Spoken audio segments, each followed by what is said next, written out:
So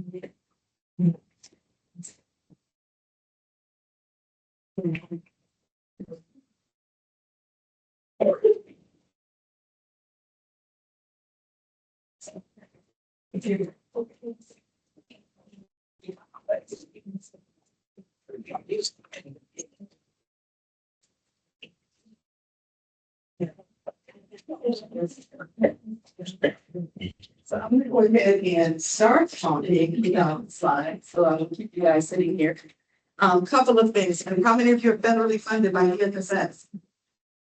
How many of you are on Head Start, Early Head Start, or Early Head Start CCP? How many of you have been worried about your grants? So a couple of things have happened. Office of Head Start, as you know, made some decisions and some discernments or let me say the federal government to close several regional offices. And in doing so, they have overwhelmed some of the offices that are open and did not get themselves together to do all of what they were intending to do right now.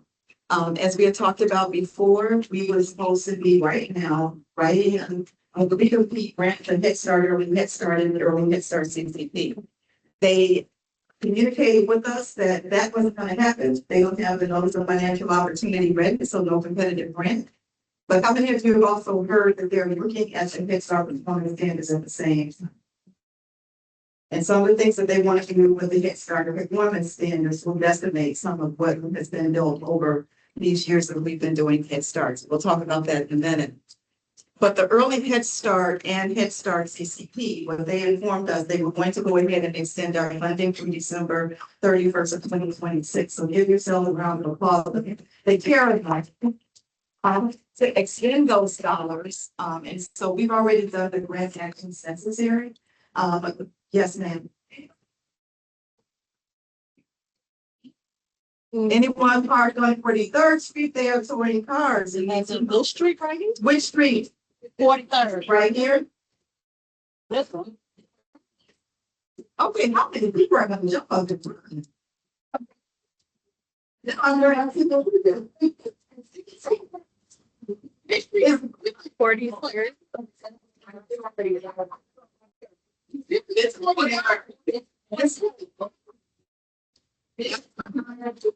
is time, it's 43rd.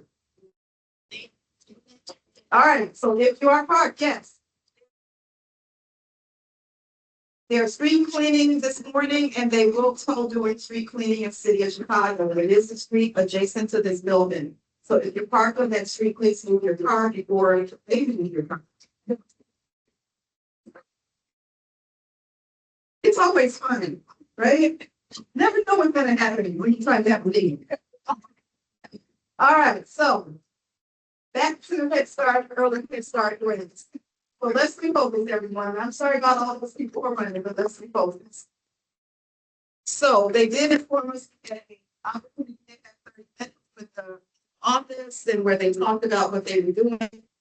We did have to submit a budget for one grant, but they did on our behalf decided to go ahead and submit for us to the regional office. So we only ended up having to do one of the grant applications, but they were both due by May 15th. Both have been turned in. And so we're just waiting on notice of awards. Again, what they did decide to do was fund through December 31st of 2026. I will give you the caveat to that. They also understand with everything going on, Office of Head Start, Administration of Children and Families, that they still may not be ready by December 31st to affect this recompete, get the grants done and everything that needs to be done. So what they did decide to do was the grants are actually written as a year grant, but they're right now only doing or releasing, and I can't hear this anymore. Can you guys hear me in the back? Because I can speak loud. Okay, so I'm going to come to the middle a little bit.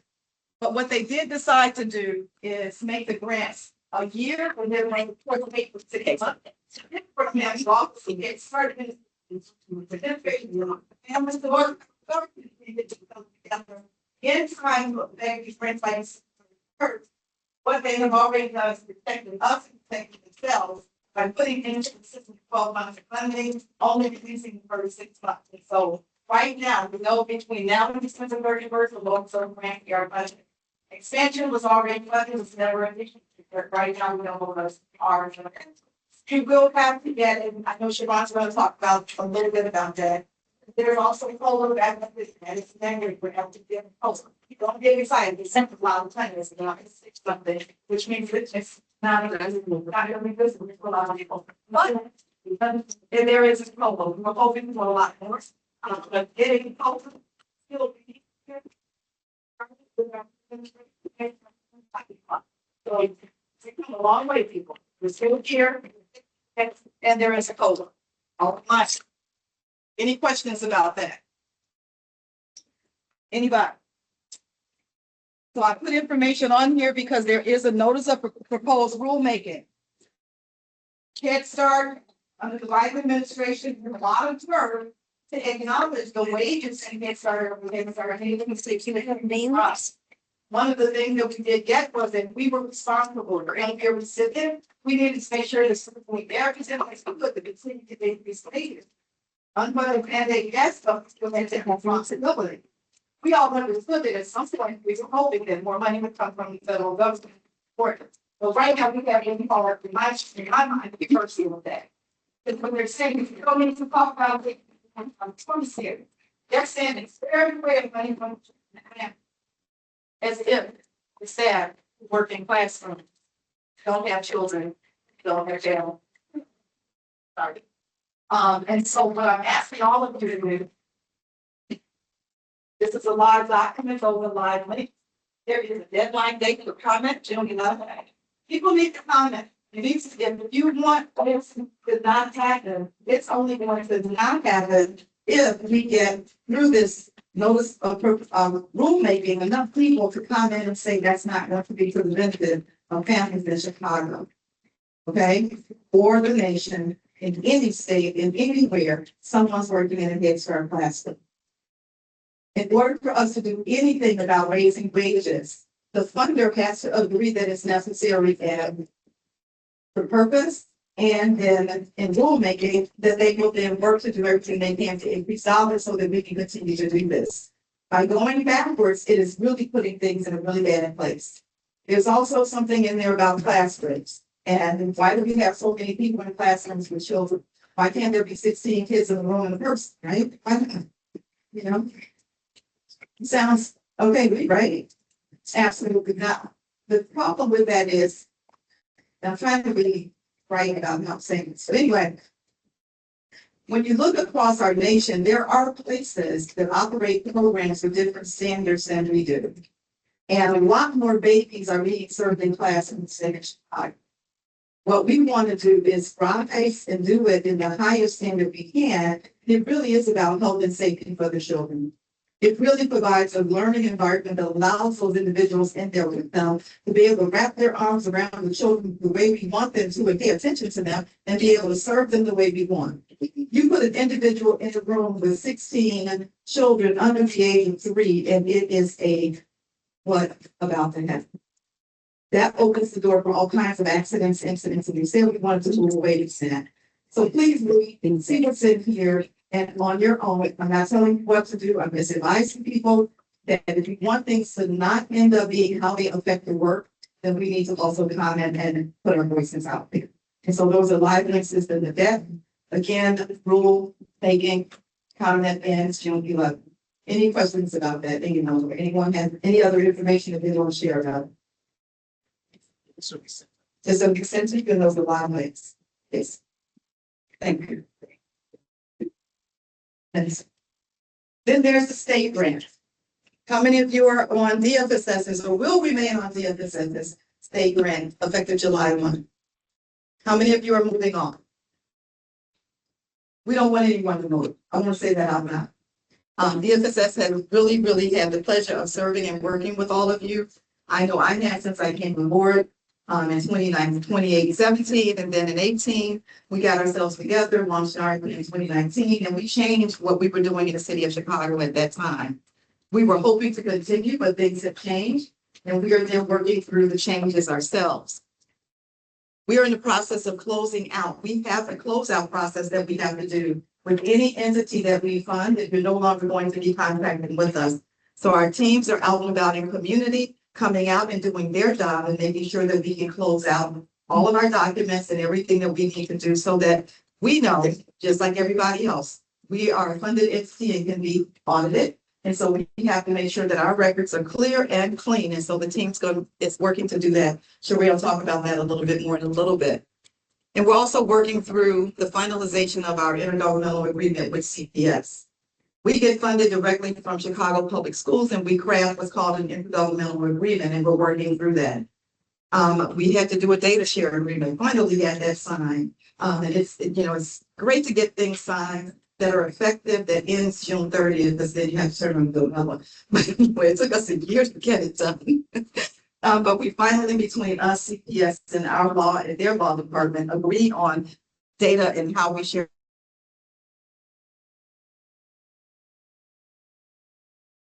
intergovernmental agreement because they have to attach to each other. And so we're working through that process. And so we will be working to get this done so that we can get everything stood up in the grant system. For those of you who are remaining with us, we've got to have an intergovernmental agreement to stand those grants up. So I'm putting that out there to let you know we're still working on it on our side. City entities takes a lot more work in many cases than smaller organizations, but it's great to have people on the other side with the law degrees who are looking at everything and making sure all I's are dotted and T's are crossed and keeping us legal. Any questions about either one of those? Anybody have any question about the transition? Anybody needs anything from DFSS? So let me say a couple of things about the transition. When you remove dollars, we have to then go back and we have to recalibrate. So DFSS Children's Services Division, we are recalibrating based on the dollars that we have. And there are some things that we are going to continue to do, but we will do smaller. For example, our pre-service will be smaller. Why? Because the number of agencies that we work with are reducing, number of staff in those agencies are reducing, and the invites are going to go to those agencies that we fund. Can't say that out loud. I have to. I would love to continue to do things at the large scale that we've been doing, but our funding is not going to allow us to do that. For those of you who are receiving our CSD updates and CSD alerts, those will also, we're going to go through our listserv and reduce that as well. I have to look internally and make sure that we're still able to operate under this new status that we have, and looking at our funding and making sure that we're doing everything that we need to do within those dollars. We're working on our support service contracts as well to make sure that we align those with the dollars that we are going to have going. Not that we want to cut anybody off at the knees. That was never our intent. I just need everybody to understand the why and what we're going to have to do going forward. Anybody have any questions or any concerns about what I just did? Yes. As those that continue your process, where might we anticipate the impact of the change? I'm trying to make it as seamless as possible for you. You are contracted, you will be contracted. You have your slot number, you have your slot number. What I'm doing on the back end is looking at every other dollar that we use for all of our other business and trying to recalibrate and make sure that everything aligns with the dollars that we have. We're not, throwing the baby out with the bathwater is what I'm saying. We're looking to try to still do the best quality service we can for you under this new arena that we're in for this year. I'm just saying, I think anybody in this room, if you have a $99 million grant and now you have a $49 million grant, then you have to make cuts. That's where we sit. And that's what I'm being honest and transparent with you on. With that cut, yes, we still have dollars for support services, and we're looking at our support service contracts and those things that are going out. For example, we're looking at Teach Stone, for example, one of our vendors who's providing professional development, et cetera, is looking at how many teachers are going to end up on that same contract, how many slots that is, and then reducing accordingly. And that's the work that we're doing. But we're trying to make sure that we're doing it in such a way that you don't feel ashamed. Not saying that you won't, but we're doing it we can tonight. Okay. Anyone else have questions?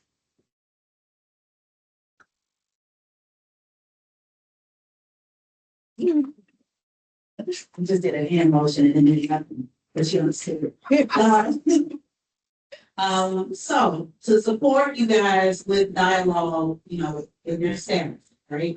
So yes, this is a tough transition. No, we don't want you to go, but Sorrento just said a whole lot today. She said a whole lot on the call that we had on Monday. For those who are staying, those who are leaving. So to support, we have a document for you where it has a list of some of the high level items that we know for sure, for those of you who will be leaving, I'm so sorry. My name is Sherry Johnson, I'm the senior director. You. My name is Sherry Johnson. I am the senior director of program operations quality, overseeing program operations quality and health safety. But anyway, we've given, or we are provide you guys with a letter on that, but it's more so talking points. Because what we're charged you guys with is having a dialogue with your staff and with your agencies to inform them of the why behind, well, why am I not getting CSE alerts in you? Why am I not getting X, Y, and Z as it relates to BFSS? It's not personal, so we were really upset about it, but we do have to Sorrelto's point, keep things within budget. So we do have letters, talking points available for you at the back end. You're just waving her hand and she just doesn't care what she does. And on that letter, it's just summarizing what we have been discussing with you guys as it relates to ECBG transition. On the list, it says CSE alerts. On that list, it says, you know, as it relates to accident incidents, those of you who are reporting them to us, as you know, and often reviewing them and offering feedback and saying X, Y, and Z as it relates to your accident incidents. But if we no longer fund you, that information is no longer needed to me, right? So that letter, talking point document will be available at the back with Angel before you leave. Please stop by the table so that we can have that to continue the dialogue with your teams. We will also plan to have this as an ongoing conversation. Well, this is May. June will be our last EP meeting with some of you. So this will be on the agenda again. We may have those letters available again in June, but I just wanted to alert you guys that if you know for sure you are leaving related to ECDG, please see Angel before you leave out of this room because we're going to give you the proper talking points to have additional dialogue with you. Make sense? Any questions for me before I get back? Thank you. So the last thing I'll say as well, one of the things that we talked about in this process is that, and I know there's been a question for everybody about the next RFP. What are we doing? When are we doing it? As we were going through this transition, there was an agreement that somewhere within this time frame between July 1 of 2026 and June 30th of 27, when this particular transition ends, that the decisions about the RFP will have been done up and out. Okay, now what is going to look like now that we have 6 of us funding you, how we're going to do that, there's a lot of discussion that has to happen between now and then about all of that. But know that that is still on the horizon. At the same time, we also know the Illinois Department of Early Childhood is moving funding as well. So there's a lot of movement going on in the state of Illinois that we're trying to keep our eyes on as we talk about the next steps in all of this work. And so we will continue, and I have to say this, and I hate saying it, to those of you who are going to continue with us and be in the room with us and on our CSE updates, et cetera, we'll continue to update you as around all of this and what's going on. As I'm anticipating, you'll be getting the same information from your recipients as well. Any questions before I turn over? Yes, I'm sorry, go ahead. That like, so the site that's moving for this 1 year, and once we do the RFP, this is like the deal. We don't like the move we did. Can we come back?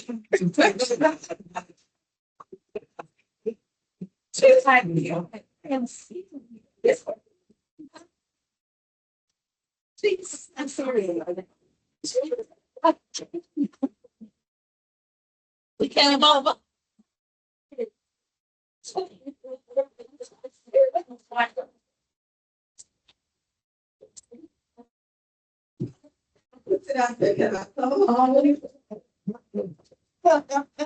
So, let me be honest, not knowing what this is gonna look like, and that's what I'm not celebrating.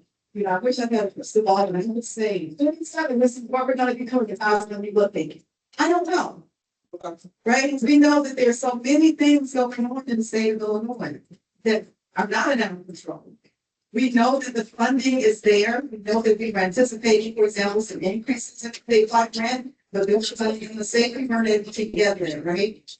We know that we're talking about what happens with the Illinois Department of Early Childhood. What does that mean for early childhood block grant funding? If you've been listening for the last 7 years, what the state of Illinois has consistently said outside of Chicago is they needed somebody to look at all those dollars for distributed and they felt Chicago got too much. Right? Remind you of something that I've been saying consistently about understanding. Have you heard me talk about understanding? Know that that's on the table. As a result of people looking at it, as we turn back dollars versus using all dollars. Right? You heard me talk about that, right? And so ISB has been keeping an eye on that and have looked at, and there's that, now I'm moving over to IVAC, and now we're under there, we gotta look at the funding formula, and people are saying, but they want to spend all the money anyway. So is it the right thing to continue to fund them at the level that we are? And so there's a lot of discussion that's still happening. Nothing is level set, nothing is in concrete yet.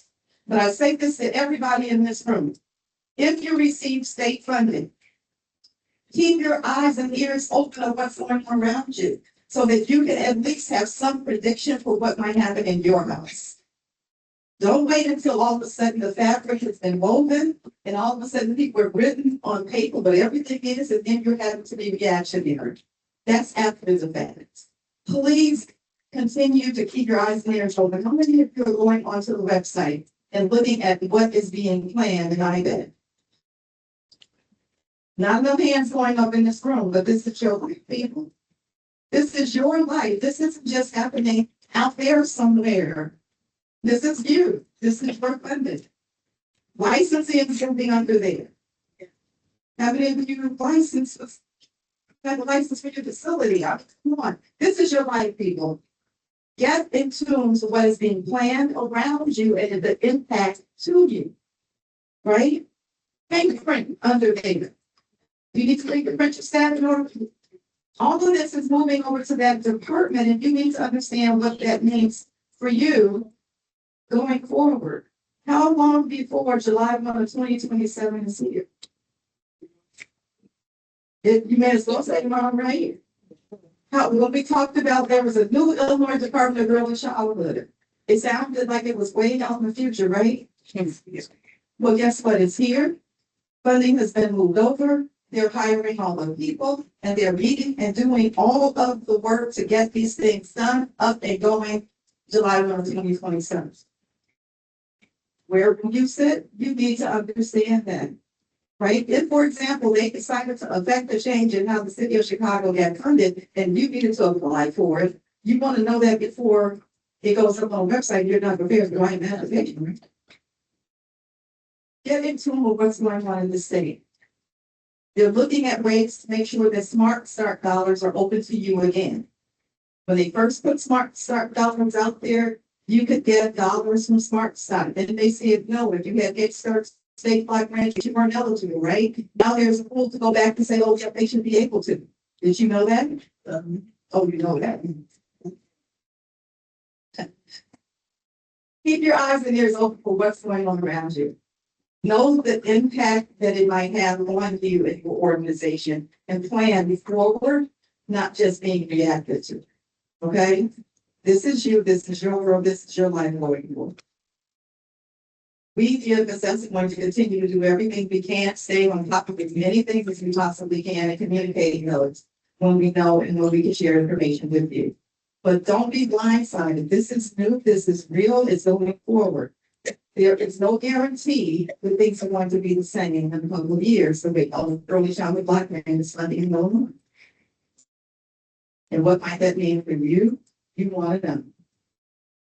Any questions about that? So I'm getting off my soapbox and turn the mic over to someone. Was there other questions? All right, thanks everybody. So available to evening. And for that thing, I'll try to put that again. Want to go ahead?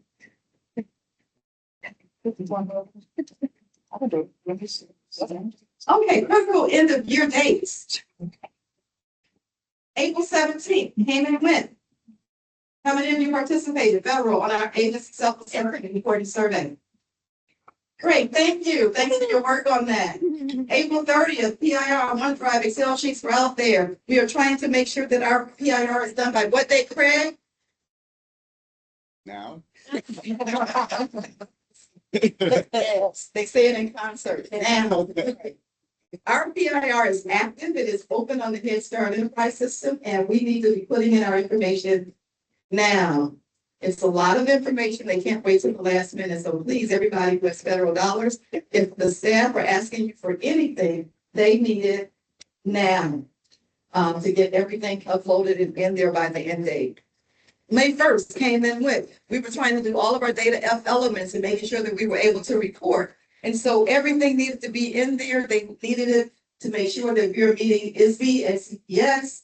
And everything that we needed wasn't there from my understanding, because I did hear somebody asking some questions, and they may be still following up with staff and agencies. If my staff are reaching out to any of your agencies, it was due. And we need to make sure that we get everything in. If there's anything outstanding and they're begging, please submit it. Any questions about that? Anybody want to raise their hand and say, I didn't get my end? Yeah, of course you don't. Moving on. But we had prenatal reports that were due for our PI home visiting. So that's a different report that's required. And you have that. And there was a report that was due for that. May 15th, just passed, is the enrollment date. I know, and a lot of people are looking and saying, well, we're still enrolling children. Yes, you are. But they require us to give them the enrollment, looking at everybody that's currently in that document, because on the other side, what many of you don't know, is CPS takes what we give them and then they do this. They data entry everything. So it's not like we're giving them all this data and then they're just feeding it somewhere. It's not happening. It's not directly from my computer to theirs. They're taking all of those Excel spreadsheets and they have staff who are literally doing data entry to get that data in. As a result, they're asking for it earlier than you may have anticipated, but they need the current enrollment so that they can have the enrollment for this program year completed on time. May 22nd, which is what, a day away? How many of you are excited it's a holiday? Sorry, I got you.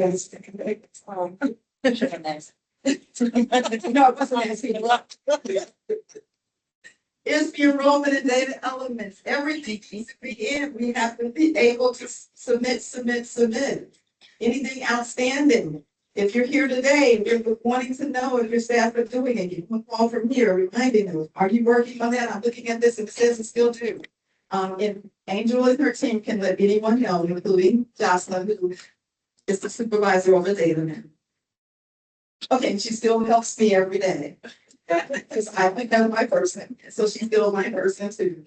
But they're doing everything that they can to get this data again, and I know they're reaching out. So if they're coming to you today to say we need something, please work with them to get this in.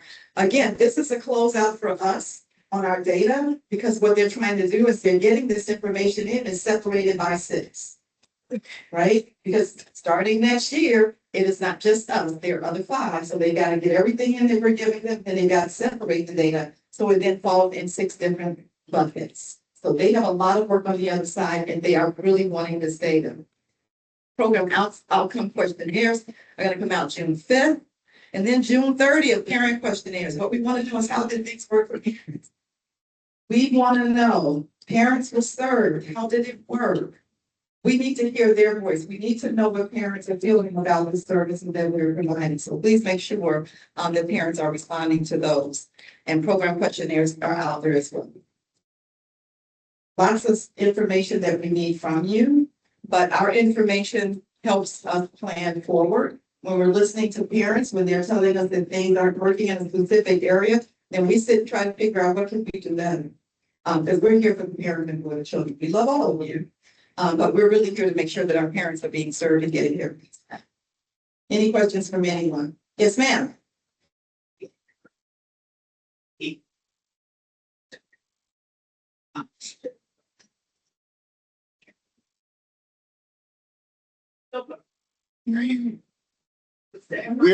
We're not able to, submit them without IDs. We can put them there. We'll have to, well.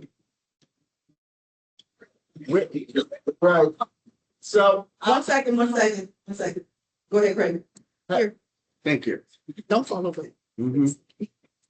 Yeah, having said that, in a minute, I'm gonna talk about the new application opening up. They didn't assign any IDs for the new system until this morning.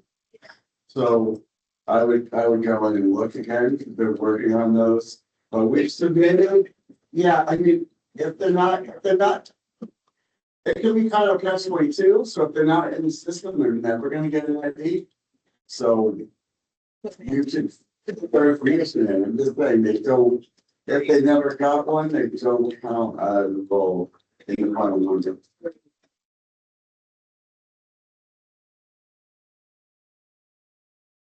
That's the key. You guys do the tweaking. We're working with CPS on that. But because they're due tomorrow, if you're saying that you haven't ever put them on the spreadsheet before, that's pretty much too late, because tomorrow is the day that we can. Okay. Okay, then we're working with CPS, but They'll work it through with CPS. no, you attach it, if we could get it from them, we've given all that information to CPS and look. And they look at them to get it. Mhm. Yeah. Any other questions? Yes, ma'am. If you'd like to take it on.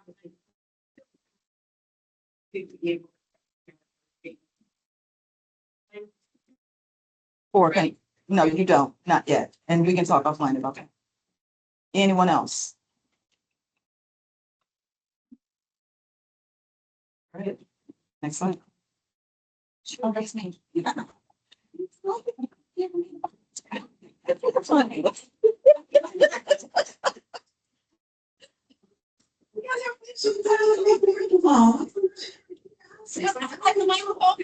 know you. So this is my favorite time of year outside of Christmas and like my birthday. Free service. It's a lovely time of year. August 4th through 6th. You guys may have seen a CSD alert saying, you know, go ahead and register. And we hope that you have registered. I just wanted to highlight a few things, you know, we got to keep the dialogue going. I hate to keep, you know, beating the pinata, I don't like being for beating the pinata. That our free service event is for our funding programs, which means that though you have registered, approval must come after that before you can do anything else related to our pre-service event. Our pre-service typically goes through a really fancy scheduling app called Sketch, where through Sketch, you will select sessions to attend, you will participate in events. Through your registration, you'll get things such as a note before you go, which also informs of where to go, how to go, where to park, how to validate, if you validate, if there'll be coffee, stuff like that, right? So we just wanted to highlight for you guys that up until we get to pre-service, this will be my running slide. I'm looking at mom. But also letting you guys know that if you have registered, and you have not received any additional information, and you know that you are remaining with DFSS, and you haven't received any additional information by second week of June, feel free to let us know so that we can ensure that we have the correct information for you guys.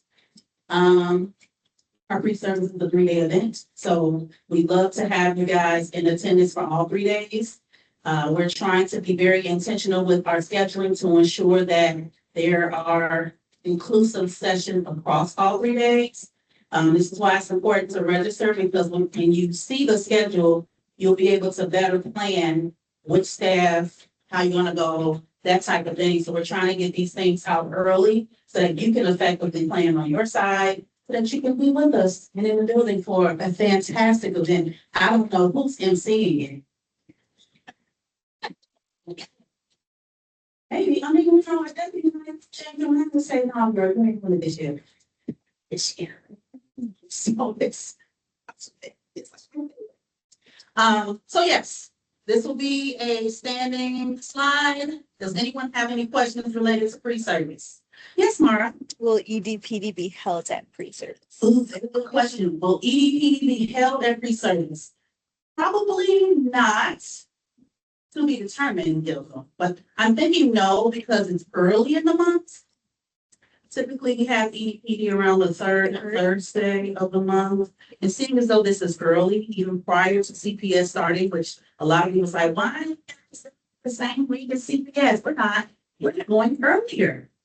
Which will afford you time to attend our event. This will afford you time to attend your own pre-service event if you're hosting it. And you can also participate in first week of CPS because it's like the next week or so after this. So we probably will not have EDPD at this event. But please pay attention to the schedule because if not EDPD, we might be gathered for something else. Who knows? Our deputy has things up her sleeve. And she might be like, you know what, let's do this every service. And we'll be like, oh, okay. And we'll tell Mara and team will get it together. So that's another reason why we need you to be on communications, because if there are high level, senior leader type meetings taking place at our pre-service, we want to ensure that you guys are in the room for that. Very good question. Any other questions related to pre-service? Important reminder. Important reminder, right? Craig just read, he said, yes, very good, right? So just reminding you guys that when our attendance is due, we are not fans of you pre-filling out attendance. You don't know if Sheree is going to be in class tomorrow. So how do we already see that on your sheet? Like, what we doing? Like, let's not do that, okay? So just reminding you that attendance is due weekly. Do not pre-fill it out. Every child needs to have funding model assignment. It is your responsibility to make your next month sheet. So oftentimes our team will go in and they'll let us know right away, like, well, Sheree's daycare didn't do their sheet. Gosling's daycare did it again, they didn't create their sheets. So we need to ensure that you guys are doing what's necessary so that we have accurate attendance numbers. Why is this important?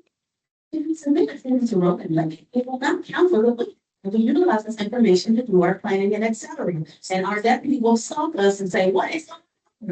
Which means that we will stalk you. Right? Gently. But we will stalk you. Okay? So this is a reminder to please make sure that you're doing your attendance.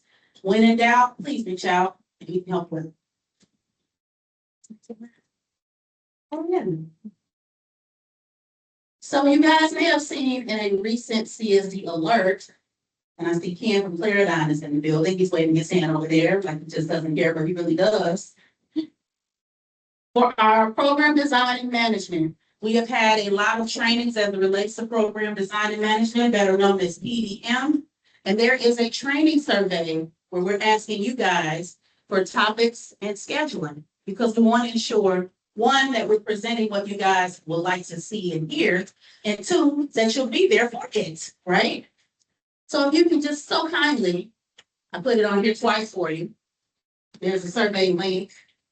So that's the actual link there. If you're taking a photo of this, the actual survey link, if you want to just type that into your browser, that works. Or if you want to scan that QR code, we're asking for you guys, yes, I know, May 22nd is tomorrow. You might, so you can just send it. We'll extend it. I was going to say, given that we're in here today, we have received some survey results, but we want to hear more because again, these trainings are in place to support you and your programs. So please participate in this survey. We probably will extend it until maybe the end of next week, midweek or next week, something like that. Can't say yes. So we go on to next Friday, okay? So please participate. When in doubt, please reach out. I put Raven's email address there because, Raven is our assistant director of program operations, but we also put down the PDM support email address from Clarity. Are there any questions related to this? Let me quiz you. What PDM stand for? Oh, I'm so pretty, y'all. But sometimes like, I don't know. I just told you the answer. Okay, good. All right, so let's please make sure you fill out the survey. And I think that might be it for me. It is.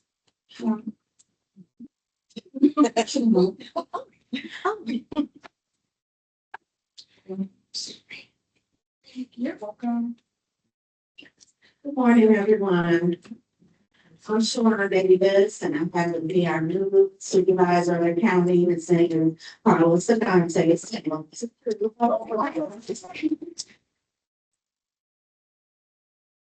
So we want to go over the expenditures and finances. And so, for FY 26, the expenditures are as follows. For Head Start, we have 39% expenditure rate. Early Head Start, we have 41% expenditure rate, and Early Head Start CDP, we have a 42% expenditure rate, and Early Head Start expansion of 27% expenditure rate. We know that those are pretty low due to late budget processing issues. And actually, we will go into a little bit further. I was writing some notes because I think I had some dates to our agenda regarding the Head Start program. Following up on what the Commissioner Solito has already went into, so I'll add those. And so for the state programs, we have our ECDG at 62% expenditure rate, and CCAP, which is child care, at 43% expenditure rate. And some notes for our federal programs.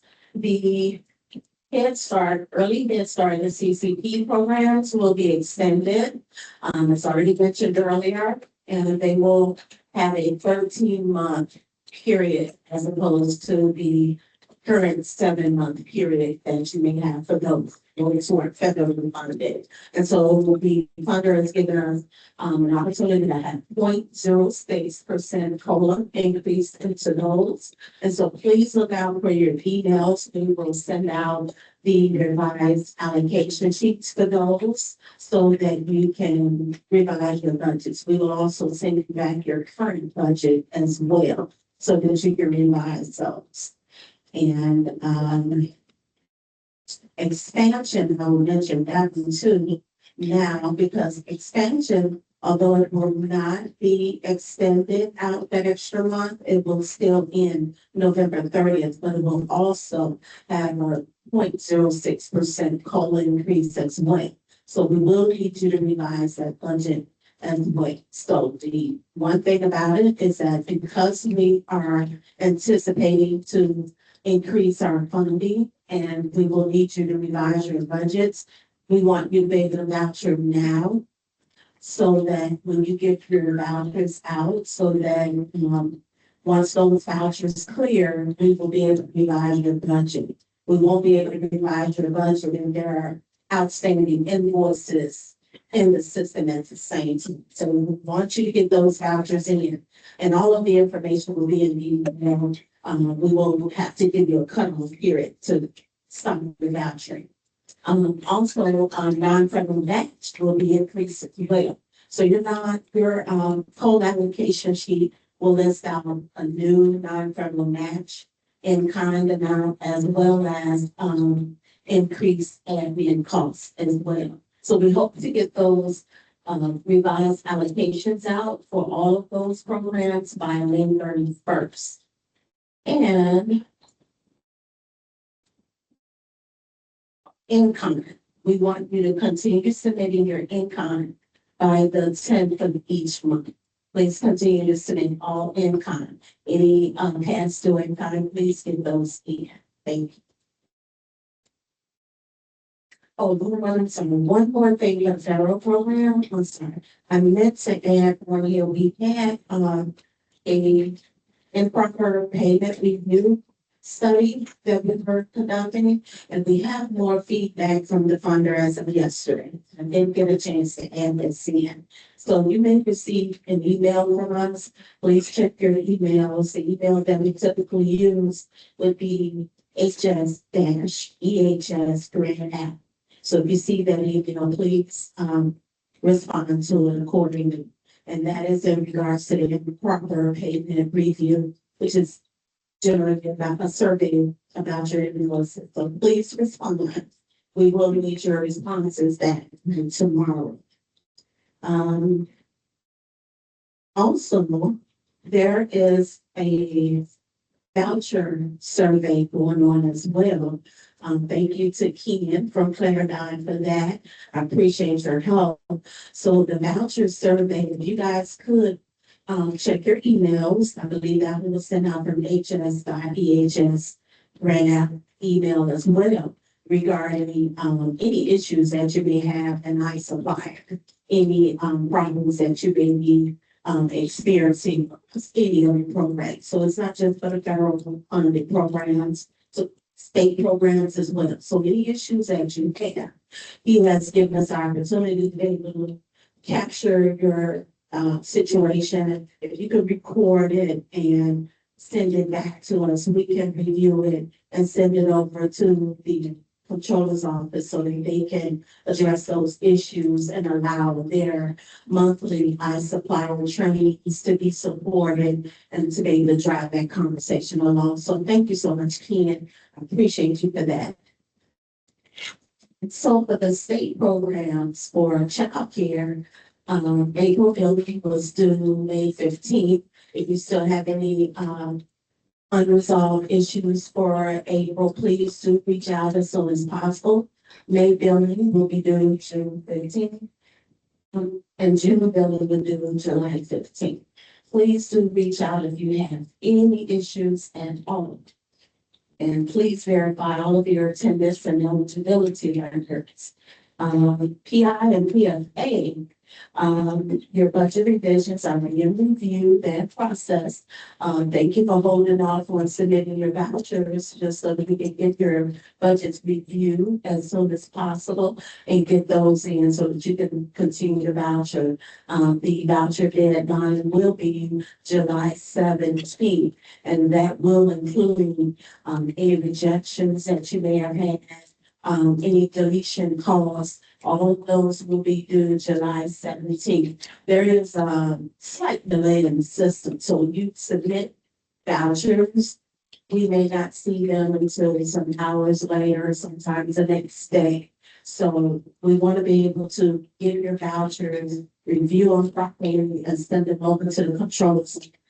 And I know that there are some that are requesting expedited reviews, and we are working with the controller's office to get those expedited as well. There is a slight delay in the system. The system does not work as fast as it used to. The system is very delayed. So the review process is delayed as well.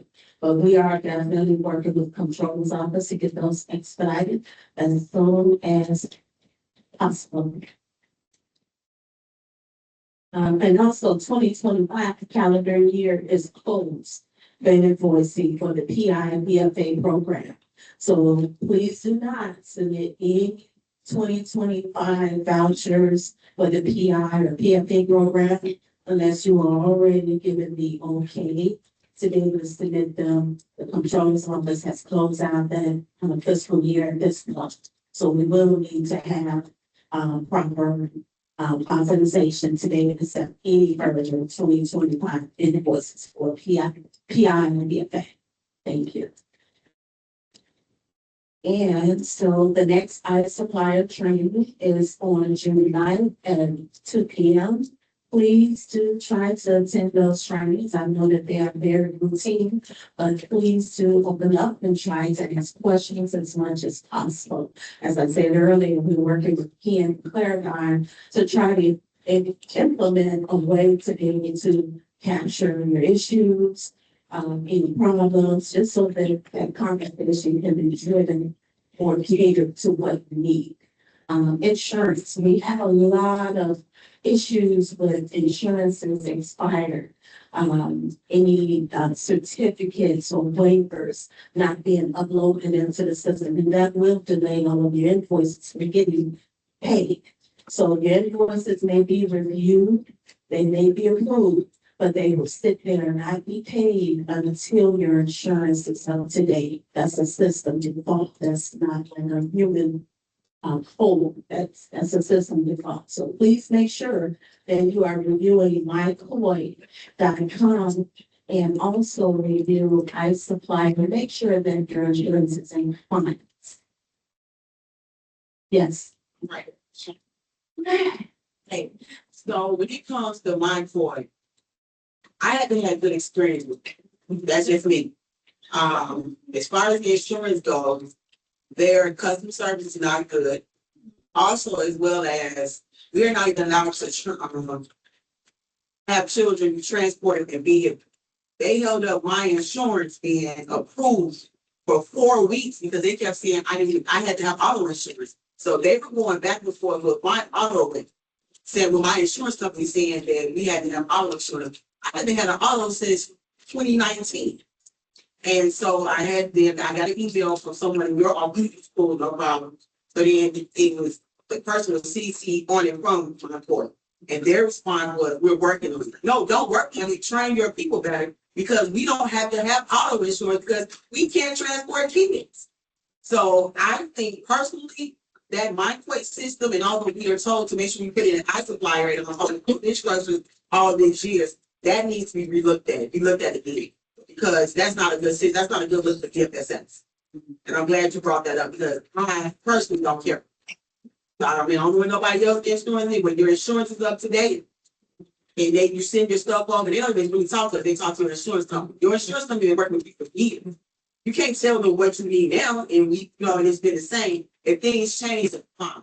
But going back and forth, and my insurance rep also said that she did not like talking to the representatives in risk management for MindQuake. I just want to put that out there.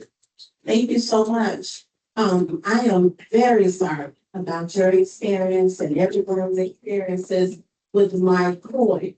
I do apologize because that is a third party agency that the city has decided to maintain our insurance piece for us. So we no longer, DFSS has never had the authority to be able to maintain the insurance, but the controls on the subs. So I'm so sorry about your experience. And I do get a lot of that feedback that the customer service is not good. I do realize that, and so the city has allowed a portion of the comptroller's office to this benefit team to be able to assist with matching the MindQuake system to iSupply. They should match. However, the information isn't always uploaded at the same time. There's a disconnect as to what is actually needed for contracts. In the past, well, I've only been with DFSS for like 6 years, so I'm not really sure what was going on prior to that. But since I've been here, I know that MindQuake has become more stricter with their requirements for the insurance piece. And so if a waiver is required because you don't have a car is not required for your particular program. There are so many different pieces to the insurance bit that sometimes the information is not clear. It wasn't even given out until 2 weeks later after I helped call me. So that's all I'm saying. Yeah, I appreciate that. When you get a chance, maybe send me an email just so that. Okay. Thank you, Shonda. Yeah, I am so sorry. That is one of the pieces that really holds up your invoice from getting approved, well, not approved, but getting your invoices paid out. The system has to be default, where MindQuake is not in compliance. There's no payment until that is cleared. And it could be something as simple as write a letter to say that I do not have a vehicle or this piece does not apply to me. There is so many different loopholes in the insurance piece that everything is there's a lot of detail to it. And so it's not as simple as it used to be. used to not be as strict and it used to not be as rigid. So now there are some increased requirements. And a lot of that is maybe due to change in administration. So we just have to flow with the order that is given to us from the procurement division and also from the budget office. So that is not the FSS trying to impose these laws and rules on you. That is a state finance regulation that we must follow as one of the departments of the city of Chicago. So, but if you all have any issues regarding the insurance, yes, my team does reach out. We do have a report that will show whose insurance is not in compliance or not. And it may just be a simple waiver that is required. But in any event, we want you to get paid. We want you to be able to continue to invoice. So in order to do that, we have to monitor what's not in compliance and reach out to you and let you know your invoices are being held and this is why. And we can connect you with someone who can help you. We can't help you, but we can connect you. But thank you. Other than that, our contacts are Supervisor of County, Carlos Sedante. The rest of our team is Head Start and Early Head Start, Teresa Lopez, CCP, Extension Corporate, RTM, Laverne Coleman, Child Care, Selena Rohan, PITF Bank, Cassandra Molina. Does anyone have any questions or concerns? Yes.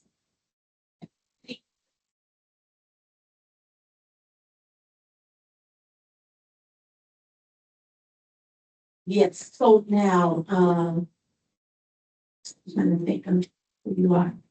Shining Star? Yes, so you know, if we receive your budget, so we will gonna follow up with you and let you know. It's up to you. If you want us to continue on and process those as is, we can. Now, we hope to be able to get the revised allocations out by next week, before the 31st. And it may take maybe another week or so for us to be able to review those, so we can review the increased amounts later. But it's up to you, it's your call. The only thing we ask is that you get your vouchers out, like right now, and then allow us to be able to get those vouchers clear and we can move forward with the budget. That's okay. So yes, thank you for bringing that up. I wanted to mention that too.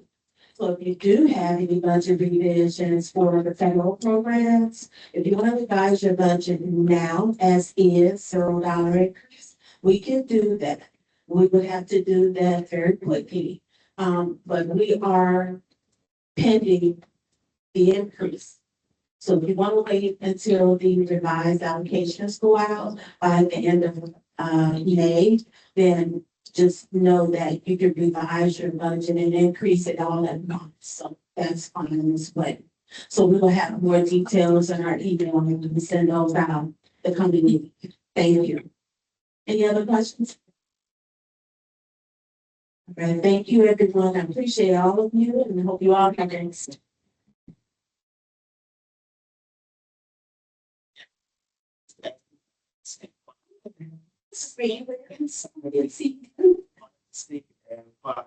We already sent in the federal budget revisions, should we wait for those to be approved and then resend them? Or should we, maybe stop that process? Do you have any questions? Okay, so we can go ahead and process those. If you look at yours, I believe you have another piece going on with yours, so we may have to communicate offline with you. Yeah, so it's up to you, but if you have any vouchers to get out, I suggest you get those out immediately, just so we can move those. So you don't want to hold up your voucher with reviewing your budgets. So make sure to email them. Thank you. Thank you, everyone. I appreciate you all. Have a wonderful holiday weekend.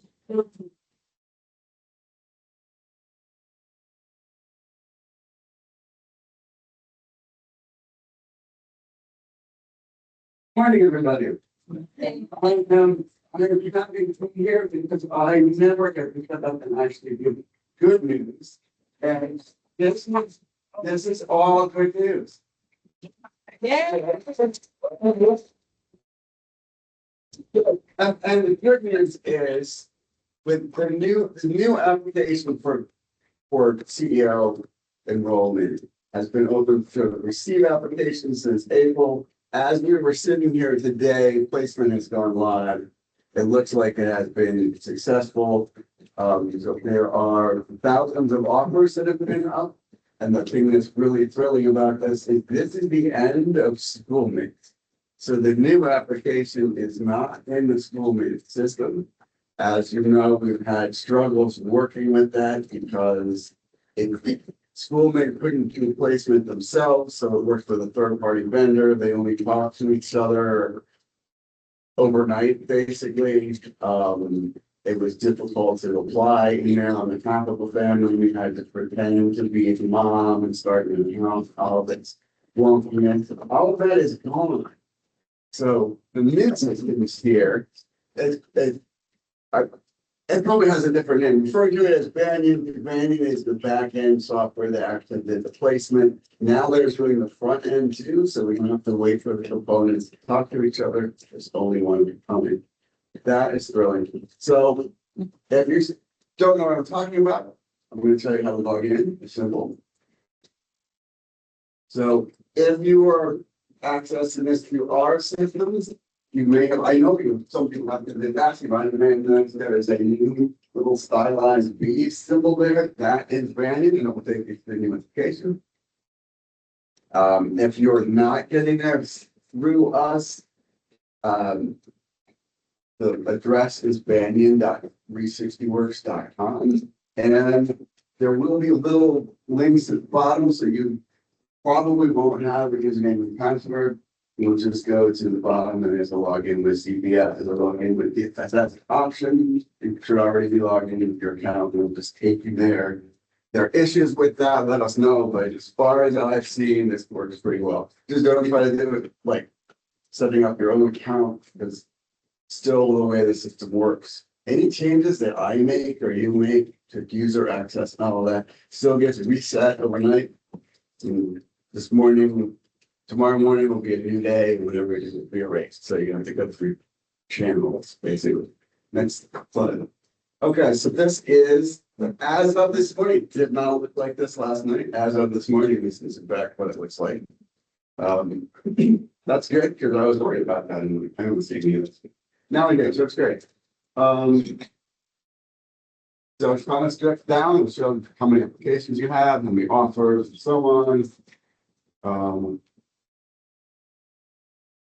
They did change something, so I'll do a full webinar sometime soon, and then we'll go through this in detail. The game slides, if you see up at the top here, there's a little link that says apply. It doesn't say that now, don't be scared. There's a little thing that says students, and then you go through there, then there's a link that says apply. But they produced this back in March, and they can continue to work with it. This is what your dashboard will look like, only now it'll be more applications and offers and stuff, because all kinds of people are using it. Next. So see the offers list at the top. There's a link that says applications. You get applications. Gets you right there. You've got all the offers. You're not having to navigate away from the site for another site anymore. It's not the weird interface that we had. And let's see all their children. Bottom of the screen, you can search if you're looking for someone specifically. You just put their name in and it'll take you there. Down at the bottom of the screen, you'll see everybody that's plugged. It's a little blurry here, but this link over at the far left says activities, and it's got the down arrow. So everything that you'll need to do with the child's file, you can do through there. So offers are going out, and you want to get at their information, accept them, bring in anything and so on, and go through here. So like I said, there's a down arrow under actions. You have options. You can accept the offer, decline the offer, verify, add notes. These are all things that are on a separate page before they're just done right from this list. I'll be able to pop off somehow. Here. Next. So. Oh, you'll notice, now that placement has been done under offer status, there's basically three different categories. The offered, waitlisted, and then here you see these say not offered. Not offered means that the way that the decision tree works, that doesn't apply to up to 5 programs. And they'll rank them. So at first I'll look at their first choice, and if there can be an offer at the first choice, the first choice will be given an offer, and the other ones will be at not offered. Then if they decline the first choice, they'll get an offer from the second choice into the space. So that's what that means. You then have an offer in a different location. Right. So when you hit accept, and we get a little screen, they want you to click and confirm, yes, I really want to do this. And you hit confirm and accept, they're going to change their status. Changing the varying state, and that one will link to be accepted. Then if you go back and did that as a state and then not coming, that would say decline. Like this. Yes.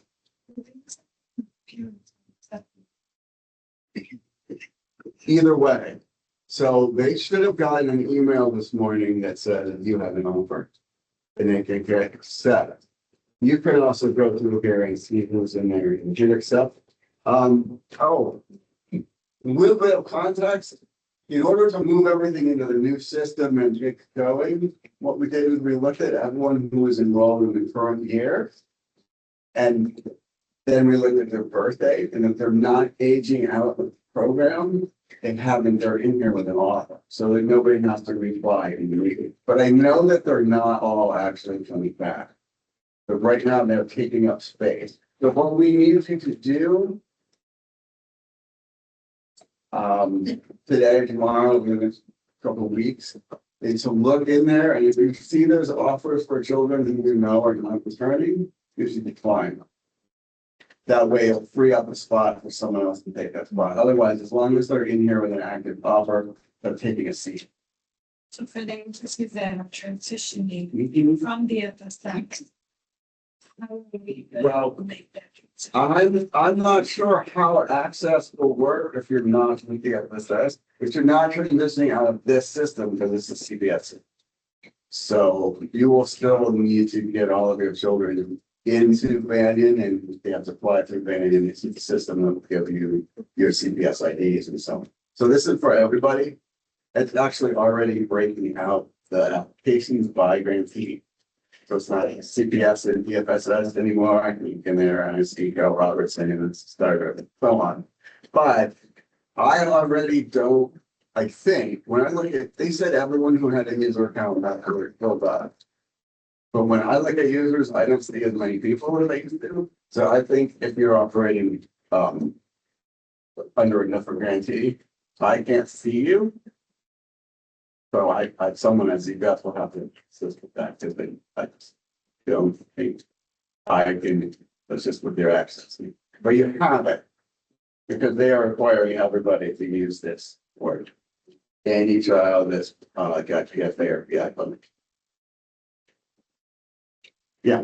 So when the family, the names are rolling over. Or you think it's awkward. Yes, so if they didn't age out of the program that they were in last year, they had an offer to the same organization, same program. And if we have a site that's got both worth 3 and 5 programs and they're 3, they're also been given and they aged up, they've also been given an offer to upper. But those are our children who are more likely to be not necessarily making that transition. So I want to make sure that so we're going to let it be like family to make sure they are, but they don't. As even with the old system, and this won't change because the back end is still the same. I've had a lot of people calling and say, why are all my children waitlisted? Like, they're eligible but they're not getting an offer. And the answer is usually the system thinks it's full. right? So all of the seats that are in there are. But so you do need to regularly decline families who are leaving or who do not end up leaving. Make sure there's space. Yeah, So something that are going per se, do we have to something is that it's the question. Do we have to go in and accept the offer, or are they automatically put into? yes, you should go in and accept the offer. That's.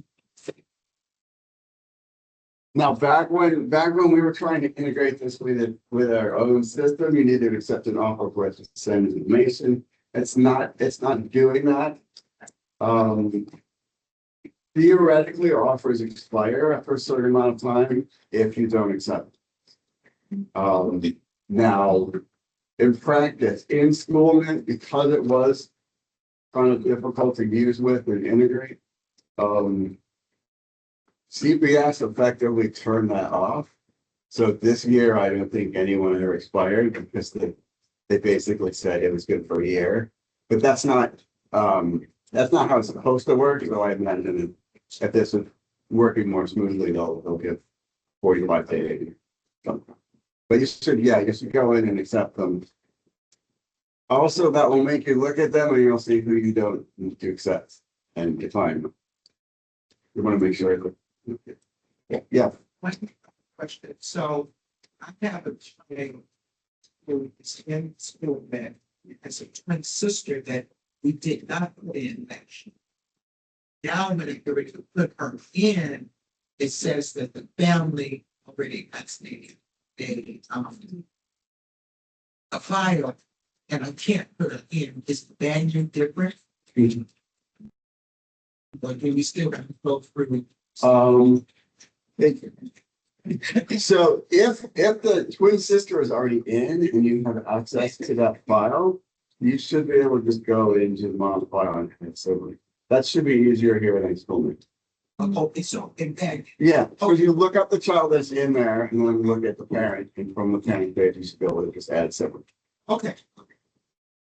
Yeah, So once we almost see the verified information, once we accept the family. yes. So, but the numbers are not the contact numbers are popping up. So once we accept those, will the family reach back out to us? The contact numbers are in there this morning. Yeah, you should be able to see it.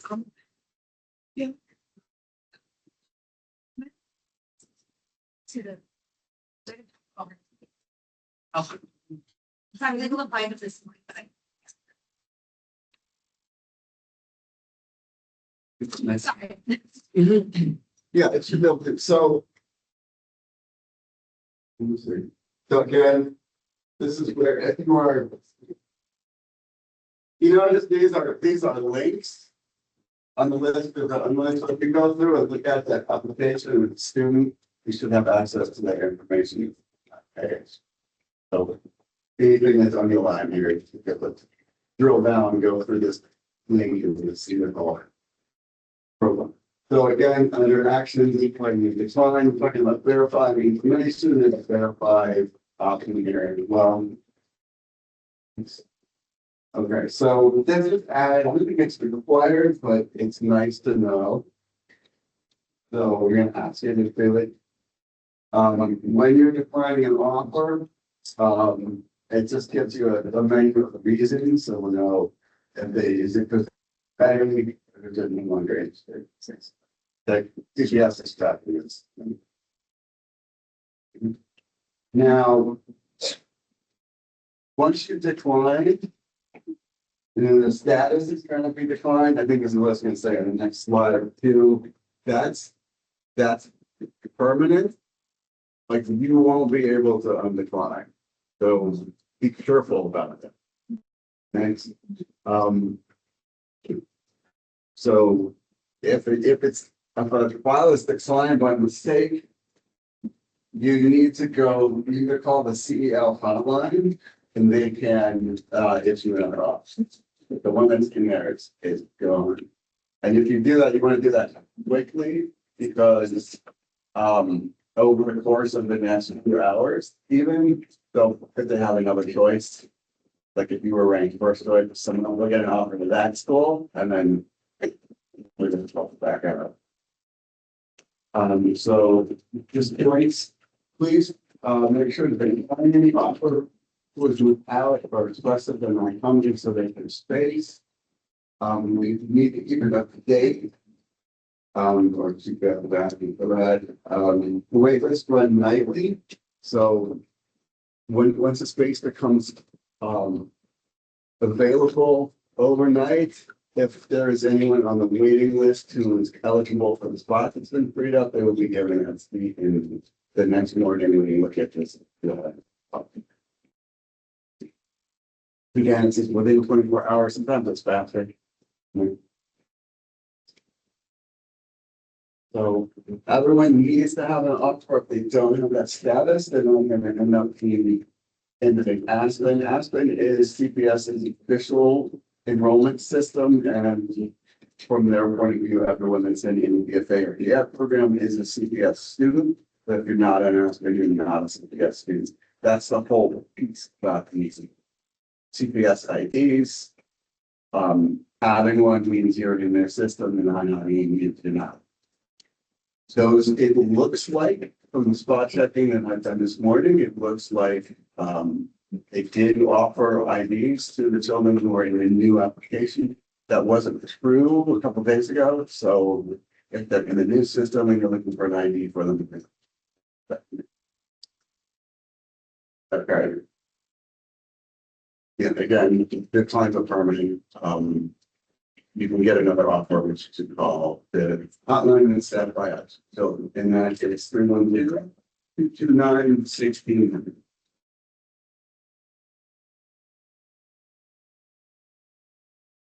Okay, so then the verification is the next step on the Zoom system. Once you've accepted, you can mark that you have verified their paperwork. This is to ensure that particularly federally funded children, while they have included information on eligibility, income, address, so on in on the application, that doesn't cover you for federal or state requirements. So you still do need then the contact agreement between you and verify their documents and have them in the folder. So if the information that you receive from the interview is different than they said on the application, you need to update, which is not that ridiculous. But their official income is what you have documented in the folder, and that is superseding and put up an application. So again, here there's a way to mark the address. You verify the address, the age, the eligibility, income. There's a way to add any additional information. So you might put a note in there about categorical ability, everything, and then we can check.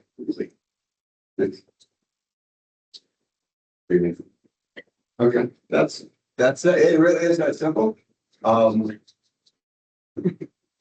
I like it a lot better and it's faster. It's less inky. That's a technical term. Yes.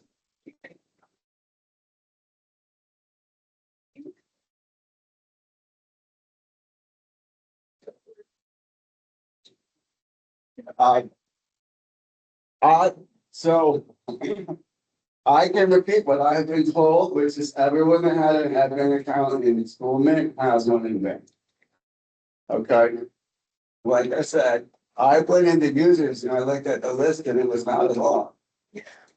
I don't know why that is. Everyone who thinks you should be able to get in should go today and hopefully you can do it. That may be because I don't have access. I don't have access to user accounts if you're going to be under a different grant.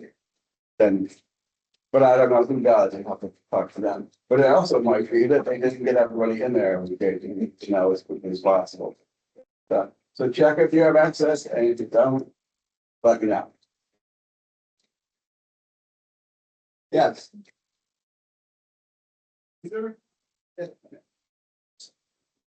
There is. I am not going to send it out today.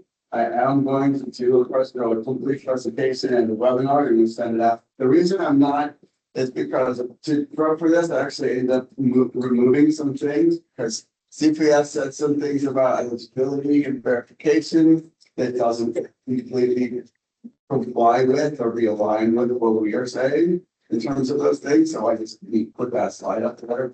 And when I do it, we'll make sure that everything that we're communicating is in line with GITMIS as well. They dealt with for me, which was nice. Yeah. Transitioning, but I still have the emphasis funding with you guys. So we're gonna have two banks. So No, it's the city large system. So it's hosted by CPS and it's for all of the training. So your access won't change the board cost. Again, I think you will lose me, but you still have access to me. It's same. And they're already, if you look at the you go in there and under tools, there's like application flow, offer flow, if you use that. And it's a big spreadsheet, so it's a big like graph, I guess. It's got different like rivers showing you like part of different agencies and then different status and it's like offer database and so on. When I look at that, I see all of them there. So then we start early one of the units. There are others in monkeys. I think that's if there are even there, I get divided up like that. This is not access wise, it's not doing any elevation, it's still kind of that they're planning for a seamless transition. Yes. Yeah, I'm working on doing a full webinar. Yes. Okay, question. Not first. We can't accept, why could we accept? When it says not offered, what that means is that they have an offer somewhere else. So if you apply to 5 programs and rank them, the way that it works is you it looks like your eligibility for the first choice. And if there's a spot available that you qualify for, it gives you an offer. If there isn't, then it marks that as waitlist. It goes to number 2 and looks like your second choice. And if there's an offer, if there's a spot there, then it'll give you an offer of second choice. Choices 3, 4, and 5 might have a not offered status. You can't accept them until the other one declines. Okay, so. You verify. That Right. means that Yes. they have other. So if you're in a situation where if the status is not offered, but they're sitting right there and they said, I want to come to this program now, you need to call the hotline. And they can go in and find the other offer and get that. Okay. Yes.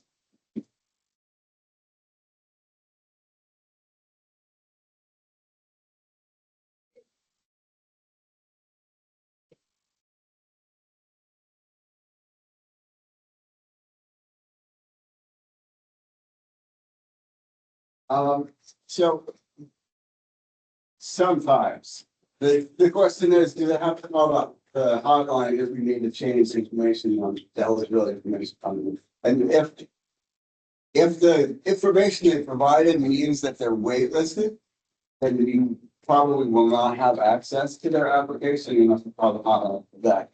If they're coming in though and you have an offer, you can accept the offer and then you can go in and edit the application. So you should then be able to change it, because you will have access to it once they're you've accepted the offer, so they are like your thing.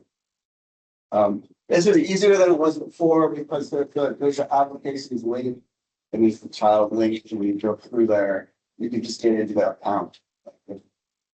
So you're still like actually on the fact end creating a file for the parent to put it in Excel, but you can't see that. It's just happened automatically when you put the parent's information. So you can get to the parent through the child and you get to the application. I'll cover this in detail, but it's actually pretty intuitive. That's why I like it so much better than the pictures.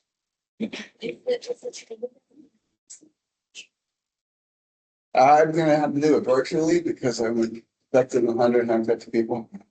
Repeat the question. Oh, the question is if the training on this gonna be in person or virtually? I'm thinking I'm gonna do it as a webinar because I'm wanting to get everybody. Typically, these have been 150 people. Go.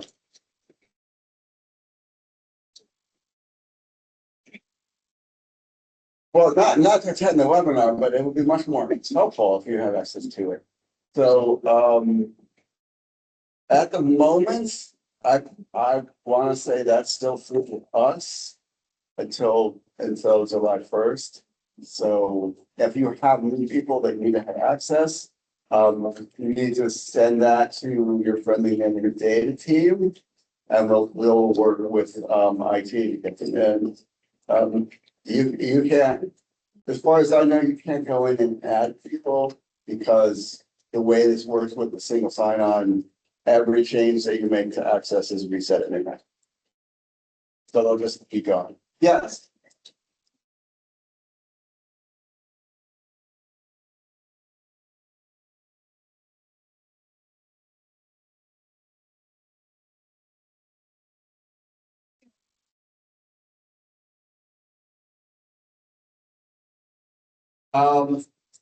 Right, so if their offer is somewhere else, to get that move, they need to call the hotline.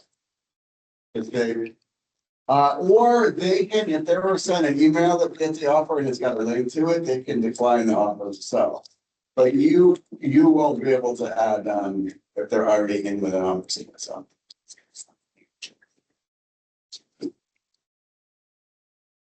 Yes.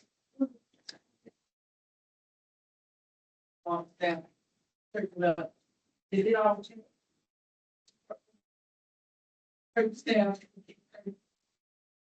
That's what I've told, yes, that they took a list of users from school and put them in Chrome, so they should have the same kind of access to the same things. Okay. Again, shot, but really go in and make sure that it's correct.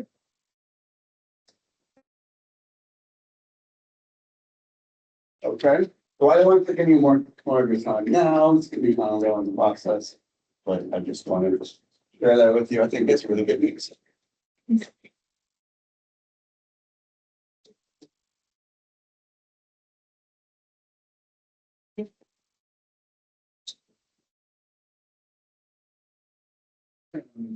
100% sure that Head Start is going to get the done for us. Yes. As for TRFA, yeah, it should be in a lot of reviews. Yeah, the same as which I don't know my heart anymore. It's my child is not in college. Before that, I was always in the CPS. Yes. Send this. Talking today is always 24.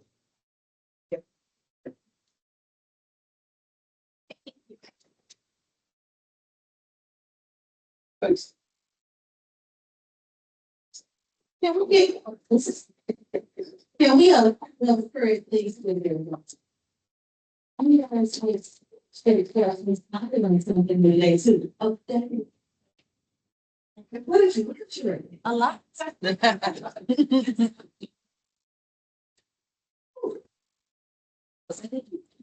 Oh, I'm building with the student. Y'all laugh, is it fun? At 7, we can learn something. What's that? All right, so. Ken, do you have anything you want to add today? This would be a good. We're talking about, I'm sure, we should talk about the this community right, so thank you very much. All right, thank you. Anybody else? Any announcements? Yes.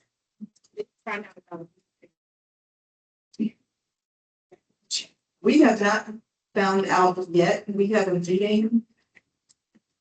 Background checks today. It was supposed to be today, it's been posted Next week. Okay, so no, I don't have an answer for you. The meeting is postponed until next week. Accurate biometrics. let me say this out loud, is on hold. We don't currently have a contract with them. We're trying to go through a process through us, Office of Budget and Management, et cetera, et cetera, et cetera. And I got an email from them today on something I need to do on behalf of getting some things through that process. We're doing everything that we can to get a vendor, and making sure that everything is stood up. It's taking longer than we anticipated, but we're still working on it.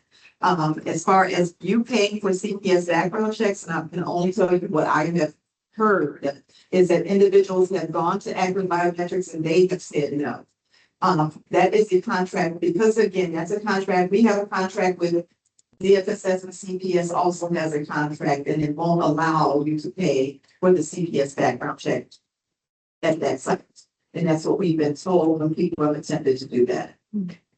Yes, sir. With the benefit. And we, include it in the budget and that. Right now, I can't, let me say, the question is, if we pay for background checks, can we then now go ahead and put it into our budget as a provision? Right now, I have to say, not yet, because I have a contract for it. And our Office of Budget and Management, when they see your invoice, is gonna kick it out. Okay, and so I'm trying to get everything okay and through the process, because what I don't want to have you do is send in an invoice and they redline it, knowing that I have a contract with Akron Biometrics. So give us a little bit of time, because we're still trying to work through all of those particulars for you. Yes, ma'am. So. The CPS for right. They're okay to start a person, to put them on the contract, no, and let me say why. For example, there's additional pieces that need to be done, and you can correct me if I say anything wrong here. To get them into your house and hire, yes, you can do that. But there's additional pieces that is done at the background check for those that we pay for, and that CPS pays for. And it's not gonna give you all those clearances. Because of that, to stop from losing people, it was sent out to people, and we can send it again in our Sales 2.0. It gives you ideas on what you can do if they don't have a completed background check, which will allow you to at least hire the person. They can't be unsupervised, just like in Lansing. They can be in your building. They can't be unsupervised. You can't leave them in classrooms alone, To keep from losing a hire, you can do that while we're still working through that, and then send them through the process. Once you get a clear background check, then you can put them on the grant. Does that make sense to everybody? And you can't go backwards on the stuff, right? I wish I could say, I wish I could retro it.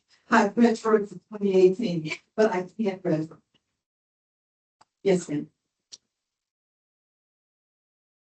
What's your question?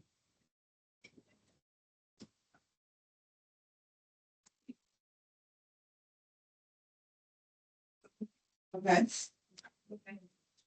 That person needs to give to you a clear background check through the CPS system.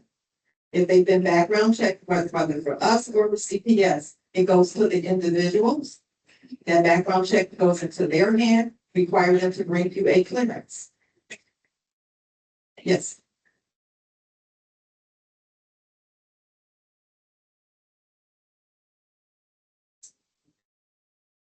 But if they're not on your TCN number, then at least you have a clearance and you can run the process.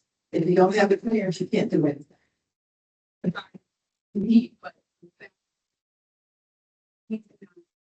DFS, background clear, based on, even if you have the federal aid, we're meeting that extra. Do you want to respond to that? Want to buy, you want me to go on? Thank you. This one says everything. Think I understand. The comprehension is we have the parental side of it. We have the state side. And what we've been noticing that you all do in the school is you hurt folks on both grades. You have an allocation on the federal, and you may allocate the 50% for second, which is comprehension now.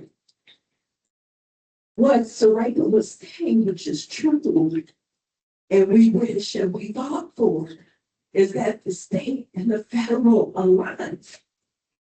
if the state, if everybody was this DCFS standards, we'd be fine. And hopefully that's what high tech is gonna do, is gonna align that. But right now, the federal side is pretty restrictive in what they want. That's why we say we can end up with possibly 3 packages. DCFS, accurate for the federal side, accurate for the CPS side. Did that answer your question? Talk to me, tell me. Right, I know. What the DSS, what your background check that provides us is more timely results. And they clearly need the federal. The DCFS, our understanding is we get it a lot longer late. And so my question being, if we have a fully completed DCFS clearance, not just fingerprint, right? We have the clearance, I've got federal, we've got state, I've got the specs offenders registry, because I went in and searched them myself. If we are fully aligned with the federal standard and have a clearance that meets them, can they be on the grant while this is worked out? They get it from the federal, The fed- the state side, DCFS and CPS use a different criteria. So you see what I'm saying? You can use that on the federal side. That's good. Because what the federal says is if you're meeting our standards, we're not the strictest. The strictest comes from the state. So if which is what I'm saying, DCFS, if you've met that, that's a higher level. We're good. Until we can get our vendor back online, that will expedite. DCFS is behind. They are way delayed. What we're hoping, I don't know if any of you were on the DCFS transition. For high tech, there was a webinar, which was Reagan said you need to be on those. What they're planning to do is excellent. Will it be ready? That's a whole other question. But it will expedite everything.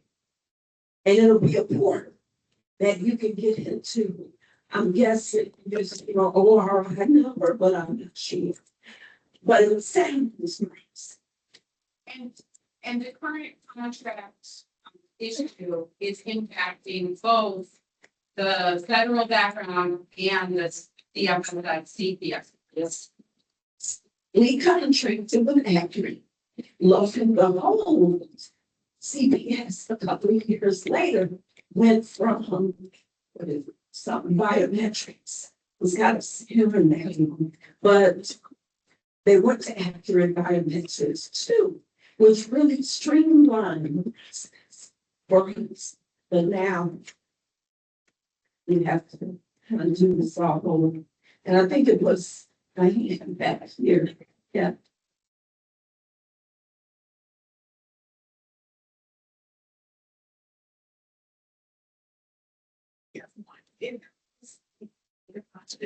Because they excited to read this and what's good about.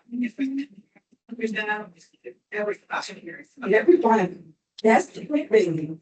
Everybody is fighting. Yeah.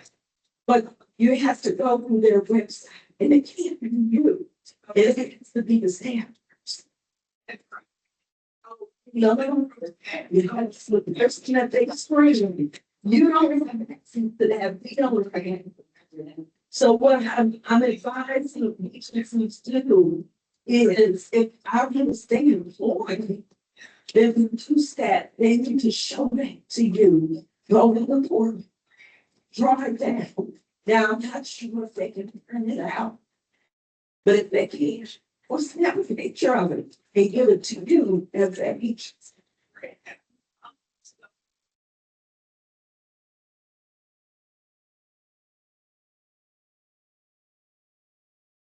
Yeah, they send, if B is a CPS, you still need to get a CPS background check.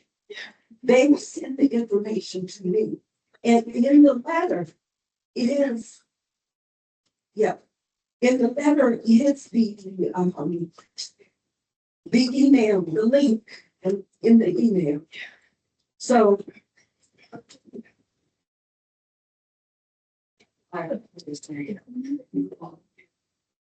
Yeah. That's why the other purchase was a vending. Okay. It is the same email that you were background checked more than half years ago, that you know that you got, they gave you the information on how to access your background check. It's still the same information, they haven't changed that. And that link that's in there should take you to the portal so you can pull down your background check. Yeah. Then you'll be it.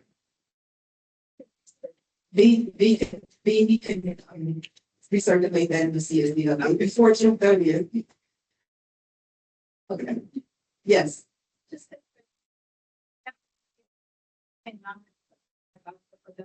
If you have the DCFS clearance with everything that was described, can't be short of that because all of those are requirements for federal. Then you can put them on the federal grant, but that means that they have to have gone through federal, state, child sex abuse, the CANS, all of that has to be done and cleared. And you have to have a letter, you have to actually have it so that you can verify all of that detail and those things. It's, let me say this, the issue is this. CPS words is individuals cannot be in a CPS school unless they pass a CPS background check. Because you're receiving state funding, your sites are considered CPS schools for all intents and purposes. If they don't pass that background check, and this is why I'm trying to make sure everybody understands, and that's why we constrain, don't put them out there, because at the end of the day, if you put somebody on your contract that doesn't have a CPS background check and something occurs, you lose everything. Okay? And just, I'm asking you to be careful, because at the end of the day, if I have a classroom that's Head Start and DFA funded, that person should not be in there because you don't have a CPS background check on that person. And that is a complication in blended funding space, PI or PFA, because you should not have those individuals in contact with children without a clearance from the CPS background check, because there is more stringent. For example, if you work for CPS and you got dismissed from CPS for a reason and we're flagging, you can't work for CPS, but you also can't be in our program. We don't control that. That's what's within their system. But they have a much higher level of scrutiny that they're looking around and looking forward. And there's some things that DCFS forgives over time. CPS does not. It remains on people's background checks since forever. Whereas DCFS, there's some things that fall off. Not the case on the CPS side. Okay, I think it's up to follow. Sure. What should we do if staff leaves? If they're saying they can't live there without it and we're taking a risk? And number two, if we can't voucher for them, how are we gonna hit our budget? That's why we're doing everything we can to fix this issue that we have. Our meeting got rescinded, so we had a meeting where we were trying to do this. I'm trying to do everything, including move to another vendor. Okay, I'm talking to another vendor who can do the background check for you. The problem is, I can't get a clearance from CPS, right? So we're doing everything that we can to resolve this. We just have not gotten resolved as of yet. And believe me, I understand the complications and exactly what it's doing to you. You're hiring with staff. What we said and been very clear, we're coming up on 5 years. And everybody who was background check has to be back and re-background check, right? And then nobody's gonna be able to be in programs because we won't have any. And so we're doing everything we can between me and her team, me and mine, and the city of Chicago trying to rectify this matter. And as of today, we have not. A couple of things is when you have a contract that ends, their contract ended, meaning after biometrics, it leaves me no contract authority to pay you. And so I got people doing workarounds, and I am going to go back to my office, I was work from here. But they're asking me to do what's called an exhibit B, y'all need to know what that is, don't worry about it. But I need to do it in order to get these payments through. And so I believe in trying to go do whatever they're telling me to do, because we need to pay accurate, so accurate now do what? Background checks. Maybe I'm just a little, this last part, I just want a little direction, because we can't not have some funds. I understand this. So what is the direction? Is it the staff moving, we're out of compliance ratio, we have to hire, what should we do, given what you just said? What I'm saying is the worst case scenario that we don't have a fix. I don't have a fix for the CPS background check. I don't. I wish I did. It's the only way those are going through is through active environmentals right now. We're trying to work with another vendor, but CPS has to approve what they're going to be able to do. I'm going to tell you, I don't think it's going to work. It's going to be that kind of person who I look at everything and go, wait a minute. The issue with them being able to go through CPS and see who's been hired and left from CPS, they're not going to have access to it. And so they can help us get background checks done, but they can't get that side. We're doing everything we can to get active biometrics open again so that they can start doing background checks. So this alleviates all of that from you. While we work through everything, we have to work with your contract. We can get them paid, you'll go background. If we get them paid, so your Chicago, they will do background check. I'm trying to pay you. I can see their invoices. I need to do a document to say, please, please, please, Office of Budget and Management, please, please, please pay them. You know, a drop of blood if you need it, I'm particularly paid. And so I've been working, and that's the part of my relief a little bit, because it's like, what do I need to do? Tell me. If there's a document I need to do, tell me what the document is, so I can't access it from here. So I'll go to the office, I'll do whatever I need to do. If I have to drive downtown, I'll do it. Because we have to get you back, and I'm saying, this is what we've been screaming with the top of our lungs, that this cannot happen, it never should happen. And I apologize over and over for this, but right now it's about resolving it. And that's what we have to do, so that you can put V1 contracts. They can legally be in your classrooms, and you don't have to worry about whether or not you're gonna have an issue with either CPS or the FITS. And that's what we're trying to do. Is there an option for us to make? Not for the CPS background check. Well, I'm understanding unless, and we're trying to see it, and right now, I'm not giving any authority, and I can't say that they're going to be able to do that. What active biometrics is saying to people who are coming to their site for background checks is they can't do that. Okay, because they don't have a way for that to go between them and CPS, because that's not the part of the system that they are control. And it's my HR team knows the answer, but who is the most immediate, 2 weeks ago, approved vendor to do both the DFL side And they learn.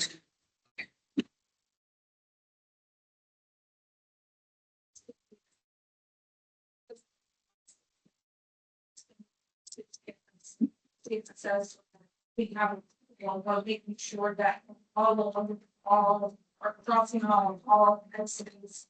So that we can ensure that they are to province. If they have an individual coming in the door that they want to hire, that the CPS clearance, whether they need to do in order to document that, is that the correct question? Then I would go on that. And present them with either minimums that they make or take a future of And hold on to that. something. You don't have to submit it to me, you have to have it in your file. Those, we don't even get copies of CPS background checks, they go directly to the staff member who's being background checked. We don't get copies of those, so it's, I didn't get help, but we can't even help in that process. Anyone else? And believe me, we all understand the complication that this is causing for all of you, and doing everything that we can to resolve it. Again, I was hoping for the meeting today, hoping that we resolve it, but it's scheduled until next week, that's not really us. But I am gonna go back to the problem that if you do get it to be documented, y'all don't need to know what that is. But what that is in the city of Chicago, there are multiple ways to get an invoice paid. And so somebody somewhere above me said, okay, tell her to do an exhibit B. I'm gonna go do an exhibit B. And I'm hoping that when I do this, the invoices that I can see will be paid. And then we can move forward in trying to do contracts. But right now, I think that they're paying for the asking her to step. Anybody else? Yes, ma'am. So we're gonna believe it's gonna. You want to believe, you know, we got federal dollars. It's not still. Yeah. Then we will, you know. As soon as I know, you will know. As soon as they tell me we are going to do background checks, we will let you know that you can now send people to act and there are more issues. That's where we're trying to go, right? As soon as I know more, I will let you know. Anyone else? It will come to a CSD alert, it will be a CSD update, it will be a night email out to me. And maybe it'll be a recent meeting, so say why something said. I know some days I just have to be silly to get past the crazy. Anyone else? I know they don't think that this shit. Imagine people background from the God and berries and their waiter and anyone else? Going once. Yes, ma'am.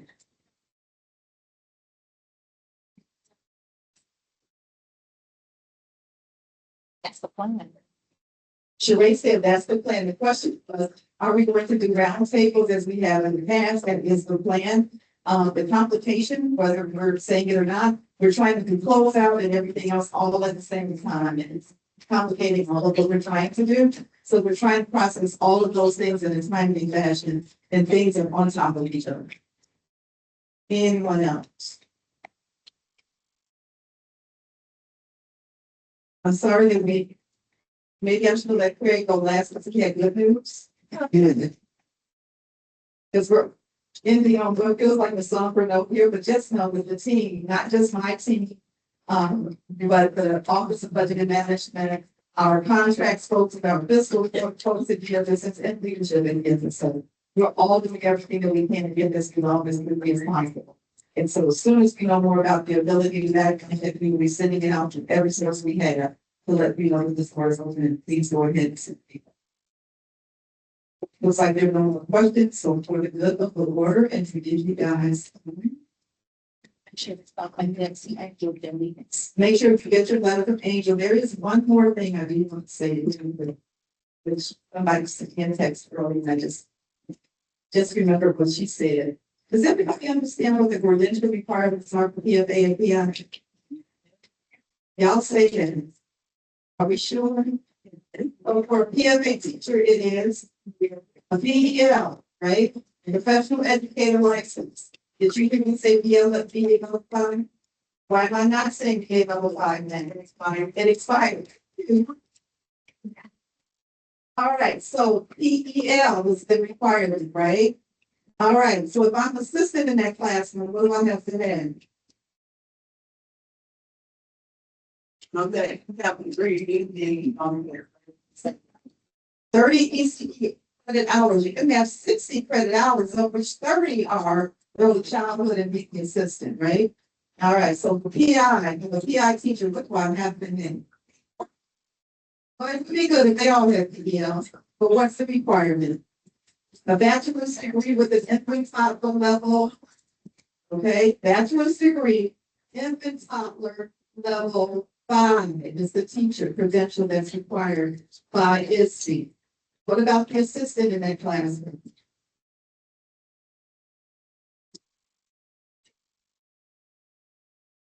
If they all have associate's degree level 4, it would be great.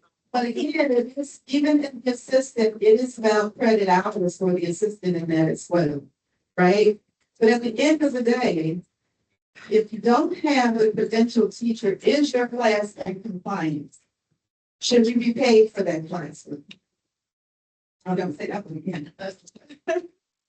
If the teacher is not qualified in that classroom, should you be paid for that classroom? Some people don't want to say no out loud. And I understand why you don't want to. right? But at the end of the day, that is the policy. Right? That is the policy. The classroom has to be compliant. And so we know that they've been out doing monitoring, and they have found that you have classrooms where you don't have teachers that are qualified. And we understand in the city of Chicago, as we do nationwide, that there are teacher shortages and that there are not enough people across the state of Illinois in all the classrooms that we're offering. And so we understand that. But it is a non-compliance. If that individual is not credentialed, I remind everybody that until someone in Springfield and ISB get on board and say we need to extend the BA level 5 as an option, it is expired. You know, like that note that only has a date. It's expired. And they want everyone to have their professional educator license. And so if you have individuals who don't have the professional educator license and they're in their classroom, you are in non-compliance. And so when you're monitored, and they are monitoring classrooms, they're looking at credentials, they're trying to verify, and where they're finding that you're not believing, they're writing it up. Okay? In addition to that, if I'm the director of the site, can I also be the teacher? But anyway, no, you can't be in two places at one time, correct? You cannot be in two places at one time. It is acknowledged, and that's been the years, that's not new. That the director cannot also be the teacher. And so all of these things are being cleaned up and discussed now, you know, been talking about them, but we're finding that that is the case in some places. I'm reminding everyone that, you know, as we clean up the house and we're moving July 1, people will be holding your foot to the fire a little bit more than maybe you have been. But at the end of the day, the qualifications are the qualifications, and these are not new. And I know that people are talking about CDAs and PFA. CDA is not a qualified credential for a PFA classroom anyway. And having someone in there who I'm gonna come in and I'm just gonna help you out, that's great. If you don't have the credential, you don't have. All right, any questions? You okay, back here?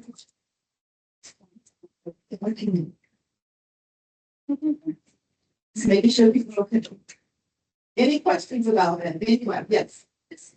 Here's one kid that because there was a number of people in school like to achieve their bachelor's and had plans. And so at what point did that shift and in what way is that going to be? So the issue has been that I have done everything that I can, holding you up and talking about that people are in school, they're trying to pay the scholarships and doing all these great things, and there are not enough people out here. What has happened is people have gone and done the reverse, meaning that they stopped hiring people with credentials. And so now it has become a magnified issue, right? Where we were working with individuals, we were trying to work with individuals because we knew that people were in school, for example. And I was like, okay, fine, I know that they don't have it, but this is where they are. We're trying to work with them. And we had a little bit of flexibility. We never had a rule that allowed us to do. And let me be real clear with that. Nobody ever gave me a rule that said if she doesn't have a PL, she could be in the classroom. But if you got 20 kids in the class, 17 kids in the classroom, and you have to dispense with that person, where do those babies go? And so the time has been given to allow it, but there's no more time than this being given. Understand that the city of Chicago, like everybody else, is under magnet. And credentials are credentials, requirements are requirements. I know a lot of individuals are working with contracted agencies on higher staff and credentials, and I get that. And I know you're paying a higher premium to get those individuals in your door. And I know people are doing everything that they can to make this work, and that they're not enough people. But we're here where we are, and there's no room for it. And I don't have a rule that allows us to exercise anything outside of the credential requirements. I understand. On the federal side, I can tell you that I can have a person in a classroom with an AA, for example, when they have a PD plan and they're going to school for a bachelor's degree, federal side is okay. We understand it, and they will retain and maintain. That's not the same as six. So what's on like at what point did it switch? You're saying on July or I'm saying right now, I'm saying it out loud to everybody, because July 1, where you're under, they're going to be holding those criteria, they're going to hold them to the fire. I just want to be the one that says it out loud and remind everybody to get to what you eventually require for this testing. Get they will be out. And there's no room for wiggle room. That's the funder says. There's people, right now, there is no wiggle room for. Okay. Any questions from anyone?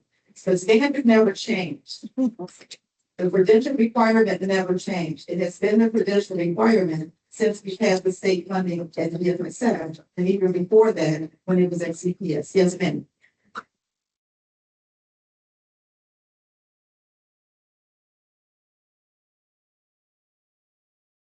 I can't see it visually, so I'm not gonna speak. I'll put it out in emails. I don't want to misspeak. But of course, it was about home visiting. I'll send it, we will send it all that out via email so everybody can have to confirm what the requirements are again, so that they're clear. Okay. Any questions from anyone?